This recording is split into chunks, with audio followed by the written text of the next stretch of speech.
வால்பாறையிலிருந்து ஆனைமலை ஆர்ப்பாட்டத்திற்கு சென்ற இந்து முன்னணியினர் 58 பேர் கைது.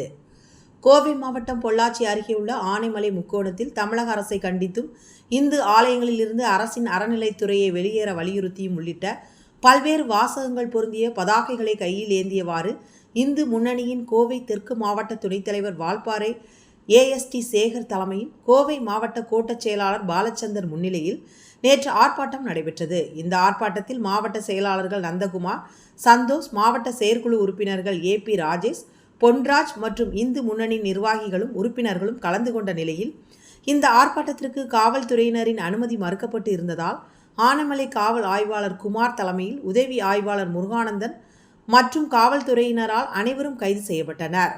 இந்நிலையில் வால்பாறையிலிருந்து வாகனங்களில் ஆர்ப்பாட்டத்திற்கு செல்ல முயன்ற சுமார் 50க்கும் மேற்பட்ட இந்து முன்னணியினரை வால்பாறை காவல் ஆய்வாளர் ஆனந்தகுமார் தலைமையிலான காவல்துறையினர் அதிரடியாக கைது செய்தனர்.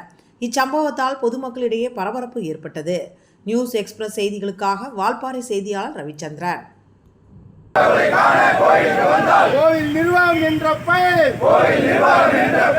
தனித்தனியாக நடத்துகிறார். பாரத் மாதா கி. மைக்கெல்லாம் கோஷம் போடணும். கோஷம் போட்டலாமா?